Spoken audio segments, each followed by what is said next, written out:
Hello दोस्तों, नवल पाठशाला में आपका फिर से स्वागत है। मैं आज आपको बीएड सेकेंड ईयर से रिलेटेड जो हमारा फर्स्ट पेपर है ज्ञान एवं पाठ्यक्रम, उसके बारे में मैं आज आपको महत्वपूर्ण 5 क्वेश्चन बताऊंगा जो आपकी परीक्षा से रिलेटेड बहुत ज़्यादा महत्वपूर्ण है। अगर आपको ये वीडियो अच्छी लगे तो लाइक कीजिएगा, सब्सक्राइब कीजिएगा और ज़्यादा से ज़्यादा शेयर कीजिएगा। तो इसमें हमारे फिर सेकेंड फर्स्ट पेपर है ज्ञान पाठ्यक्रम, उससे रिलेटेड 5 महत्वपूर्ण प्रश्न है। इसमें हमारा पहला महत्वपूर्ण प्रश्न होगा, ज्ञान मीमांसा का अर्थ स्पष्ट करते हुए इसकी प्रकृति का उल्लेख कीजिए। दूसरा हमारा महत्वपूर्ण प्रश्न है, टिप्पणी लिखिए, जिसमें आपको ए पार्ट में दे रखा है ज्ञान एवं कौशल में अंतर और दूसरा आपको ब पार्ट में दे रखा है पाश्चात्य और भारतीय दर्शन में अंतर। तीसरा आपको प्रश्न दे रखा है, बाल केंद्रित शिक्षा की परिभाषा देकर उनके पाठ्यक्रम के स्वरूप का वर्णन कीजिए। तो ये आपके टोटल 3 प्रश्न हो जाते हैं। फिर हमारा अगला महत्वपूर्ण प्रश्न है, फोर्थ, टैगोर के शैक्षणिक विचारों का विस्तृत वर्णन कीजिए। फिर आपका अगला क्वेश्चन है, प्लेटो के अनुसार शिक्षा का अर्थ लिखकर उद्देश्यों व पाठ्यक्रम का वर्णन कीजिए। तो ये आप लोग देख सकते हैं कि बीएड सेकेंड ईयर से रिलेटेड टोटल 5 प्रश्न है, जिसमें आप लोग देख सकते हैं कि टोटल 5 प्रश्नों को किस प्रकार से बताया गया है इस वीडियो में। यानी आपके जो एग्जाम होते हैं उससे रिलेटेड आपको ये टोटल 5 प्रश्न आपके एग्जाम में आते हैं। जिस प्रकार से आप देख सकते हैं, इन्हीं महत्वपूर्ण प्रश्नों से रिलेटेड आपको एग्जाम में प्रश्न पूछे जाते हैं। अब इन एक एक प्रश्न से रिलेटेड हम पूर्ण रूप से व्याख्यात्मक अध्ययन करेंगे इनका, जिसमें हमारा पहला प्रश्न होगा ज्ञान मीमांसा का अर्थ, यानी ज्ञान मीमांसा का क्या अर्थ होता है, इसके बारे में हम देखेंगे। तो इसमें आपको ज्ञान मीमांसा के अर्थ में दे रखा है, ज्ञान मीमांसा दर्शन की वह शाखा है जो ज्ञान के स्वरूप, स्रोत, सीमा और सत्यता का अध्ययन करती है। यानी ज्ञान मीमांसा के बारे में अर्थ बता रखा है कि ज्ञान मीमांसा दर्शन शास्त्र की एक वह शाखा है, यानी ज्ञान मीमांसा को दर्शन शास्त्र के अंतर्गत लिया गया है, जिसमें ज्ञान के स्वरूप, स्रोत, सीमा और सत्यता का अध्ययन किया जाता है। यानी इसमें यह बताया जाता है कि ज्ञान का स्वरूप किस प्रकार से है, ज्ञान के स्रोत कौन कौन से है, ज्ञान की सीमाएं क्या क्या है, यानी ज्ञान का सत्य क्या है, ज्ञान सत्य है या असत्य, इनके बारे में अध्ययन किया जाता है।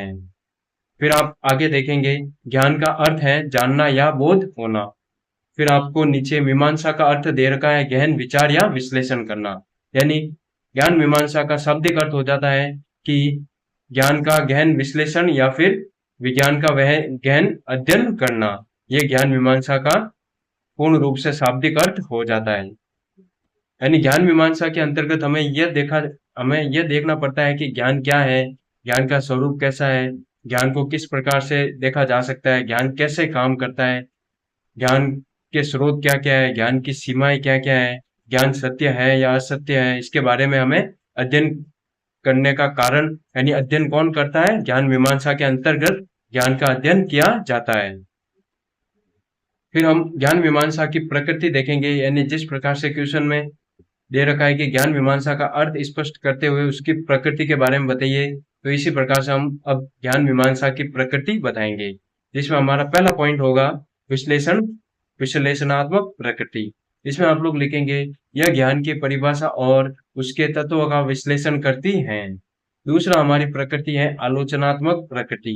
यह प्राप्त ज्ञान की सत्यता की जांच करती है, यानी जो कुछ भी हमें ज्ञान प्राप्त होता है उसकी सत्यता की जांच करती है कि ज्ञान सत्य है या असत्य है, उसके बारे में हमें बताती है। फिर हमारा तीसरी प्रकृति का नाम हो जाएगा अनुभव परक प्रकृति। इसमें हम लोग लिखेंगे, प्रत्यक्ष अनुभव और इंद्रियों के आधार पर ज्ञान का अध्ययन किया जाता है। यानी हमारी जो मानव से संबंधित जो हमारी इंद्रिया है उनके बारे में भी ज्ञान मीमांसा के अंतर्गत बताया जाता है। फिर हम अगली प्रकृति देखेंगे, संदेहात्मक प्रकृति। यह बिना जांच परख के किसी भी ज्ञान को स्वीकार नहीं करती, यानी ज्ञान मीमांसा बिना जांच परख के किसी भी ज्ञान को स्वीकार नहीं कर सकती है। यानी इसमें पूर्ण रूप से जांच पड़ताल की जाती है कि ज्ञान सत्य है या असत्य, उसके बाद ही ज्ञान मीमांसा एक निष्कर्ष पर पहुंचती है। फिर हमारा अगला पॉइंट है ई वैज्ञानिक दृष्टिकोण। इसमें हम लोग देखेंगे प्रमाण, तर्क और परीक्षण के आधार पर निष्कर्ष निकालती हैं। यानी ज्ञान मीमांसा पूर्ण रूप से प्रमाण, तर्क और जो कुछ भी हमने परीक्षण किए हैं, निरीक्षण किए हैं, उनके आधार पर ही निष्कर्ष निकालती है। तो आपका ये जो पहला प्रश्न है, ज्ञान मीमांसा और उसके अर्थ का वर्णन कीजिए, वो पूर्ण रूप से यहीं पर ही समाप्त होता है। फिर हम अगले प्रश्न का व्याख्यात्मक उत्तर देखेंगे, जिसमें आपको लिखना है ज्ञान एवं कौशल में अंतर। यानी ये हमारा पहला हमारा पार्ट 1 होगा, जिसमें हमने ज्ञान एवं कौशल में अंतर के बारे में पूछा था। इसमें आप लोग अंतर में बताते हुए एक टेबल ड्रॉ करेंगे। टेबल ड्रॉ करने के बाद उसमें सर्वप्रथम आधार लिखेंगे, फिर ज्ञान के बारे में बताएंगे, फिर कौशल के बारे में अंतर बताएंगे, यानी नॉलेज और स्किल के बारे में अंतर बताएंगे। आधार में हम पहला आधार लेंगे इसका अर्थ। इसमें आप लोग ज्ञान का अर्थ बताएंगे कि किसी विषय की जानकारी और समझ ही ज्ञान का अर्थ होता है। कौशल का अर्थ क्या होता है? किसी कार्य को करने की क्षमता ही कौशल कहलाती है। दूसरा हमारा आधार होगा प्रकृति।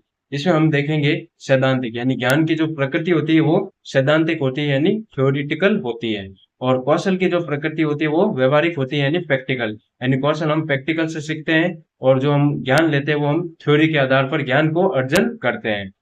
फिर हमारा अगला आधार हो जाएगा तीसरा पॉइंट, प्राप्ति का तरीका। इसमें हम ज्ञान में देखेंगे अध्ययन, पढ़ाई, सुनने और सोचने में। फिर हम अगला देखेंगे कौशल में अभ्यास और अनुभव से हमें कौशल यानी हमें स्किल प्राप्त होती है। और ज्ञान किससे प्राप्त होता है? अध्ययन, पढ़ाई, सुनने और सोचने में। फिर हमारा अगला आधार होगा मापन, यानी ज्ञान को हम किस प्रकार से माप सकते हैं? परीक्षा या मौखिक उत्तर से। यानी ज्ञान को हम परीक्षा लेकर या मौखिक उत्तर से ही हम उसका अंकन या मापन कर सकते हैं।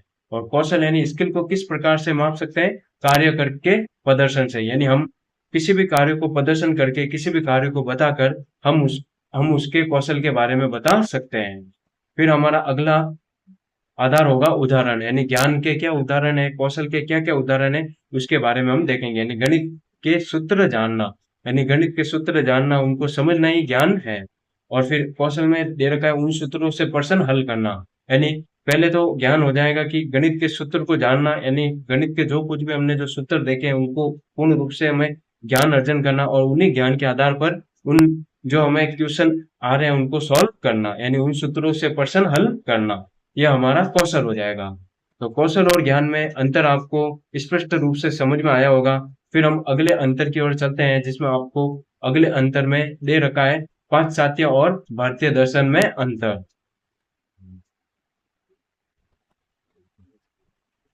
बी हमारा आंसर हम देखेंगे पाश्चात्य और भारतीय दर्शन में अंतर।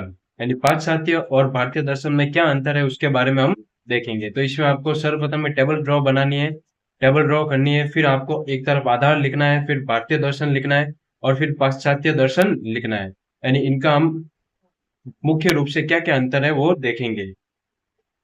तो सर्वप्रथम हम पहले में लिखेंगे उद्देश्य, यानी भारतीय दर्शन और पाश्चात्य दर्शन के क्या उद्देश्य हैं उनके बारे में हम देखेंगे। यानी मोक्ष यानी मुक्ति की प्राप्ति, ये हमारे भारतीय दर्शन का उद्देश्य है।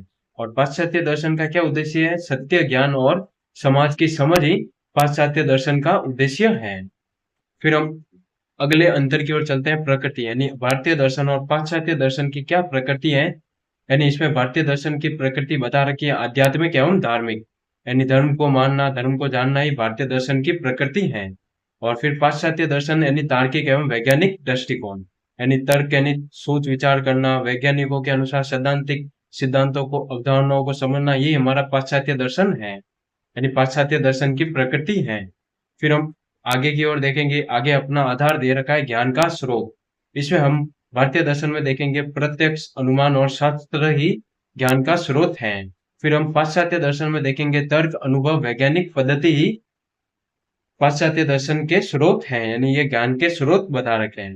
फिर हम आगे की ओर चलते हैं, आगे आपको दे रखा है आधार जीवन दृष्टि, यानी भारतीय दर्शन के अनुसार जीवन दृष्टि क्या है उसके बारे में बता रखा है। यानी जीवन को दुख में मानकर मुक्ति का मार्ग अपनाना ही जीवन दृष्टि है। पाश्चात्य दर्शन में दे रखा है जीवन को सुधारने और सुख बढ़ाने पर बल देना ही पाश्चात्य दर्शन की जीवन दृष्टि है। फिर हम अगला आधार देखेंगे ईश्वर संबंधी विचार। इसमें आप लोग लिखेंगे भारतीय दर्शन में अधिकांश दर्शनों में ईश्वर आत्मा की मान्यता है। यानी अधिकांश दर्शन यानी भारतीय दर्शन में बताया गया है कि ईश्वर आत्मा का ही स्वरूप है, यानी आत्मा ही ईश्वर का स्वरूप माना गया है। और इसमें पाश्चात्य दर्शन में बता रखा है कुछ ईश्वरवादी, कुछ नास्तिक, यानी कुछ ईश्वरवादी ऐसे होते हैं कि जो ईश्वर को मानते हैं और कुछ ऐसे होते हैं जो नास्तिक, यानी पाश्चात्य दर्शन में नास्तिक के बारे में बताया गया है। फिर हम आप लोग देख सकते हैं कि आपका ये जो दूसरा प्रश्न है वो पूर्ण रूप से यहीं पर ही समाप्त होता है। दूसरे प्रश्न में जो पाश्चात्य और भारतीय दर्शन और ज्ञान और कौशल में जो अंतर दे रखा था वो आपका यहीं पर ही पूर्ण रूप से समाप्त होता है। अच्छा, तो दोस्तों आपको ये वीडियो कैसी लग रही है बताइए, लाइक कीजिए, कमेंट कीजिए और इसी प्रकार के और वीडियो पाने के लिए आप चैनल को सब्सक्राइब कीजिए और ज्यादा से ज्यादा शेयर कीजिए। फिर हम अगला प्रश्न देखेंगे तीसरा, जिसमें हमें उत्तर देना है बाल केंद्रित शिक्षा की परिभाषा, यानी बाल केंद्रित शिक्षा क्या होती है, इसका स्वरूप कैसा होता है, उसके बारे में हमें बताना है। तो बाल केंद्रित शिक्षा की परिभाषा होती है, बालक केंद्रित शिक्षा वह शिक्षा पद्धति है जिसमें शिक्षण अधिगम प्रक्रिया का केंद्र बालक होता है। इसमें बच्चे की रुचि, आवश्यकता, क्षमता, अनुभव और विकास स्तर को ध्यान में रखकर शिक्षा दी जाती है। यानी बाल केंद्रित शिक्षा का मतलब सिंपल सा है, यानी शिक्षा को बालक के रूप में केंद्रित किया गया है, यानी बालक जैसा पढ़ना चाहता है वैसे ही उसका पाठ्यक्रम होना चाहिए, वैसी उसकी शिक्षा होनी चाहिए। यानी उसकी रुचि, आवश्यकता, क्षमता, अनुभव और विकास के आधार पर उसको पूर्ण रूप से शिक्षा दी जानी चाहिए। यानी पाठ्यक्रम भी उसके अनुसार ही होना चाहिए, उनकी रुचि एवं आवश्यकता के अनुसार ही होना चाहिए। यानी पूर्ण रूप से शिक्षा को बाल केंद्रित शिक्षा होना चाहिए, यानी बालक के आधार पर ही शिक्षा होनी चाहिए। तो बाल केंद्रित शिक्षा की परिभाषा हो जाने के बाद हम बाल केंद्रित पाठ्यक्रम का स्वरूप देखेंगे, यानी बालक केंद्रित शिक्षा का, यानी बाल केंद्रित शिक्षा में पाठ्यक्रम का क्या स्वरूप रखा गया है उसके बारे में हम देखेंगे। पहले हम स्वरूप देखेंगे अनुभव आधारित। पाठ्यक्रम बच्चों के दैनिक जीवन और अनुभवों से जुड़ा होना चाहिए। यानी बाल केंद्रित शिक्षा में पाठ्यक्रम को बच्चों के दैनिक जीवन और अनुभवों से जुड़ा हुआ होना चाहिए। यानी बालक जो दैनिक जीवन में जो कुछ भी कार्य करते हैं, दैनिक जीवन में जो कुछ भी उनके सामने जो घटनाएं आती हैं, जो कुछ भी उन्हें अनुभव मिलते हैं, वो पाठ्यक्रम में निर्मित होने चाहिए। ये लाइन हमें ये बता रही है, अनुभव आधारित। फिर हमारा दूसरा आधारित प्रकार होगा लचीलापन, यानी फ्लेक्सिबल। यह कठोर और निश्चित नहीं होता, बल्कि बच्चों की आवश्यकताओं के अनुसार बदला जा सकता है। लचीलापन यानी जो कोई भी हमारी परीक्षा की जो स्थिति है उनमें परिवर्तन होना चाहिए, यानी समय समय पर हमारा जो पाठ्यक्रम है उसमें बदलाव होना चाहिए, यानी बच्चों के अनुसार हमारा पाठ्यक्रम होना चाहिए, यानी फ्लेक्सिबल होना चाहिए। फिर हमारा तीसरा पॉइंट है समग्र विकास पर बल। इसमें आप लोग लिखेंगे पाठ्यक्रम बौद्धिक, शारीरिक, सामाजिक और भावनात्मक विकास को संतुलित रूप से बढ़ावा देता है। यानी पाठ्यक्रम ऐसा होना चाहिए जिससे हमारा बौद्धिक, शारीरिक, सामाजिक और भावनात्मक, यानी जो हमारी जो फीलिंग है, जो हमारा जो सामाजिक, यानी समाज में किस प्रकार से रहा जाता है, समाज के किस प्रकार के नियम होते हैं, इन नियमों को किस प्रकार के समझकर हमें समाज में किस प्रकार से चलना चाहिए, किस प्रकार से रहना चाहिए, उसके बारे में हमें पाठ्यक्रम निर्धारित करना चाहिए। यानी पाठ्यक्रम ऐसा होना चाहिए कि जो बच्चों का पूर्ण रूप से सर्वांगीण विकास करता हो। समग्र विकास पर बल दिया जाता है। फिर हम अगला पॉइंट देखेंगे लोकतांत्रिक वातावरण। इसमें हम लिखेंगे बच्चों को प्रश्न पूछने, विचार रखने और निर्णय में भाग लेने का अवसर दिया जाता है। यानी पाठ्यक्रम ऐसा होना चाहिए जिससे हम बच्चों को प्रश्न भी पूछ सकते हैं, उनके विचारों को भी रखा जा सकता है कि ये विचार इस पाठ्यक्रम में रखने हैं, और निर्णय लेने में भाग लेने का अवसर भी दिया जाना चाहिए। ये हमारा लोकतांत्रिक वातावरण है। यानी पाठ्यक्रम ऐसा होना चाहिए, बालक केंद्रित शिक्षा ऐसी होनी चाहिए जिसमें लोकतांत्रिक वातावरण का भी व्याख्यान किया गया हो। तो ये आपका जो तीसरा प्रश्न है बालक केंद्रित शिक्षा की परिभाषा में बालक केंद्रित शिक्षा का स्वरूप वो पूर्ण रूप से यहीं पर ही समाप्त होता है। फिर हम आगे की ओर बढ़ते हैं। आगे हमारा दो क्वेश्चन और हैं जो हमारी परीक्षा से रिलेटेड बहुत ज्यादा महत्वपूर्ण है।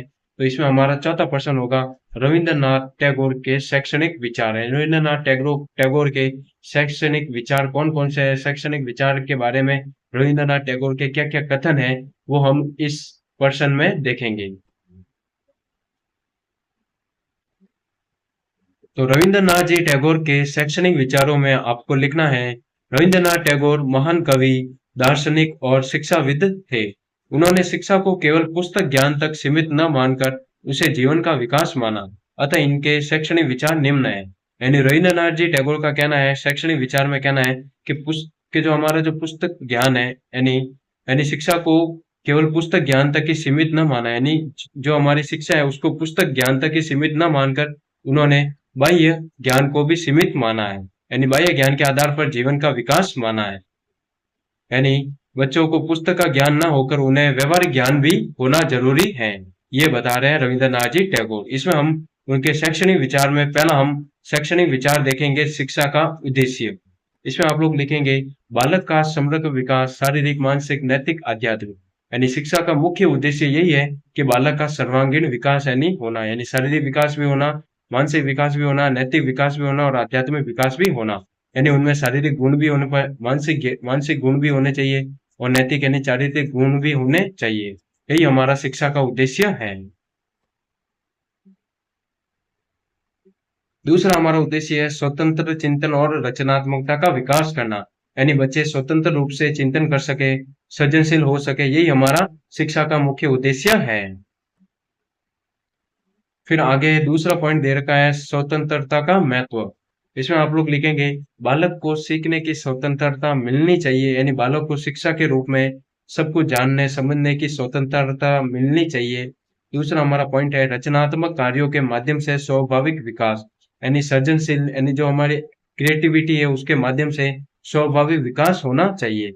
तीसरा पॉइंट है कला और सौंदर्य शिक्षा, यानी शिक्षा में सौंदर्य बोध का विकास, यानी शिक्षा में कला एवं सौंदर्य का भी विकास होना चाहिए, यानी उनकी क्या क्या कलाएं हैं, क्या क्या शिक्षा में सौंदर्य शास्त्र का निर्माण भी होना चाहिए, उनको उनकी कलाओं का भी ध्यान होना चाहिए बच्चों को कि ये उनकी कला है, खेल कूद में किस प्रकार से उनकी रुचि है, इन सब के बारे में भी हमें बताना चाहिए।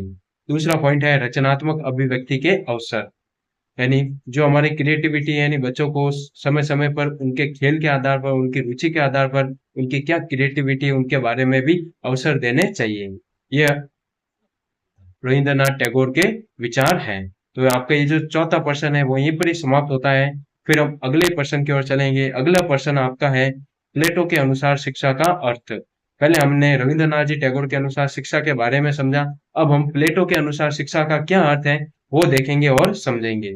इसमें आप लोग लिखेंगे प्लेटो के अनुसार शिक्षा वह प्रक्रिया है जो व्यक्ति की आत्मा में निहित गुणों का विकास करती है और उसे सत्य, सद्गुण तथा आदर्श जीवन की ओर ले जाती है। इसमें भी हमें वही बताया गया है कि प्लेटो ने शिक्षा को व्यक्ति की आत्मा में निहित गुणों के बारे में बताया है। यानी जो शिक्षा है वो शिक्षा को आत्मा के अनुसार बताया गया है, यानी आत्मा में जो हमारे निहित गुण है उनके बारे में बताया गया है, जो हमें सत्य, सद्गुण और आदर्श जीवन की ओर ले जाती है। यानी जो हमें सत्य की राह पर ईमानदारी, सद्गुण एवं आदर्श यानी जो हमारा आइडियल है उसके बारे में हमें बताती हैं। फिर हम प्लेटो के अनुसार शिक्षा के क्या उद्देश्य हैं उसके बारे में देखेंगे। तो प्लेटो ने पहला उद्देश्य बताया है चरित्र निर्माण, यानी शिक्षा चरित्र का निर्माण करती है, यानी सद्गुण का विकास करती है, यानी चरित्र निर्माण से हमारे सद्गुणों का विकास होता है, इनका यह मानना है। दूसरा हम उद्देश्य देखेंगे आदर्श नागरिक बनाना। तो इसमें हम देखेंगे राज्य के प्रति निष्ठा और कर्तव्य भावना, यानी शिक्षा का उद्देश्य प्लेटो के अनुसार है कि व्यक्ति को एक आदर्श नागरिक बनाना। तीसरा उद्देश्य है बौद्धिक विकास, सत्य और ज्ञान की प्राप्ति कराना। तो इसमें हम देखेंगे कि प्लेटो के अनुसार शिक्षा का उद्देश्य वही है कि बच्चों में बौद्धिक विकास हो, उन्हें सत्य और ज्ञान की प्राप्ति का पूर्ण रूप से ध्यान हो। फिर हम आगे देखेंगे प्लेटो के अनुसार पाठ्यक्रम का निर्धारण, यानी इसमें प्लेटो के अनुसार शिक्षा के क्या उद्देश्य है और पाठ्यक्रम का निर्धारण किस प्रकार से होता है उसके बारे में आपको ये प्रश्न दे रखा था, उसका आंसर आपको बताना है। तो पाठ्यक्रम का निर्धारण किस प्रकार से होगा प्लेटो के अनुसार, इसमें हम देखेंगे पहला है प्रारंभिक अवस्था 0 से 6 वर्ष, यानी इसमें आपको नैतिक कहानियां बतानी है। बी हमारा पॉइंट है बाल्य अवस्था 7 से 18 वर्ष, यानी 7 से 18 वर्ष के बालकों के लिए कौन सा पाठ्यक्रम में क्या क्या चीजें रखनी है उसके बारे में बता रखा है। कविता एवं साहित्य के बारे में बताना है, यानी पाठ्यक्रम में कविता और साहित्य का निर्धारण करना है। फिर हम युवा अवस्था में यानी 18 से 20 वर्ष की आयु में यानी युवा अवस्था के पाठ्यक्रम में कौन सा हमें पाठ्यक्रम निर्धारण करना है उसके बारे में आपको बता रखा है सैनिक प्रशिक्षण, यानी सैनिक प्रशिक्षण किस बारे में होता है, किस प्रकार उनकी ट्रेनिंग होती है, किस प्रकार उनके बारे में सैनिकों के बारे में बता रखा है, इसमें आपको युवा अवस्था के बारे में दे रखा है। फिर अगला है उच्च शिक्षा 20 से 30 वर्ष की आयु में, यानी पाठ्यक्रम में उच्च शिक्षा का क्या महत्व है उसके बारे में बता रखा है, यानी तर्कशास्त्र, यानी जिससे हमारी बौद्धिक सोचने की शक्ति, विश्लेषण, तर्क शक्ति हमारी मजबूत हो, इसके बारे में हमें बता रखा है। दूसरा पॉइंट है गणित, ज्यामिति और खगोल शास्त्र, यानी उस शिक्षा में हमें गणित, ज्यामिति और खगोल शास्त्र, अंतरिक्ष, यानी जो कुछ भी हमारे खगोल के बारे में बता रखा है उसके बारे में हमें पूर्ण रूप से बताना होता है। उच्च शिक्षा ये हमारी ये रहेगी। तो आपका ये जो टोटल 5% है बीएड सेकेंड ईयर, जो हमारा पहला प्रश्न पत्र है, यानी पहले एग्जाम का जो पहला पेपर है ज्ञान एवं पाठ्यक्रम, वो पूर्ण रूप से आपके जो टोटल 5% है वो यहीं पर ही समाप्त होते हैं। मैंने इन 5 प्रश्नों को पूर्ण रूप से व्याख्यात्मक रूप से आपको पूर्ण रूप से समझाया है। आप लोग देख सकते हैं और समझ सकते हैं और इन 5 प्रश्नों को पूर्ण रूप से अपने एग्जाम के लिए तैयार कर सकते हैं, जिससे आपको अपने एग्जाम के लिए समझने में आसानी हो और आप अपना एग्जाम पूर्ण रूप से अच्छी तरीके से दे सके। तो आपको ये वीडियो कैसी लगी बताना, लाइक करना, कमेंट करना, शेयर करना। इसी प्रकार की और वीडियो पाने के लिए आप चैनल को सब्सक्राइब कीजिए, लाइक कीजिए। मेरे चैनल का नाम है नवल पाठशाला। ज़्यादा से ज़्यादा इस चैनल को शेयर कीजिए। आपको ये वीडियो कैसी लगी बताना, लाइक करना। यह आपका बीएड सेकेंड ईयर से रिलेटेड पूर्ण रूप से जो हमारे एग्जाम में क्वेश्चन आते हैं उनको महत्वपूर्ण क्वेश्चन है उनके बारे में बता रखा है। आपको इन महत्वपूर्ण क्वेश्चन से रिलेटेड आपको एग्जाम में क्वेश्चन देखने को जरूर मिलेंगे।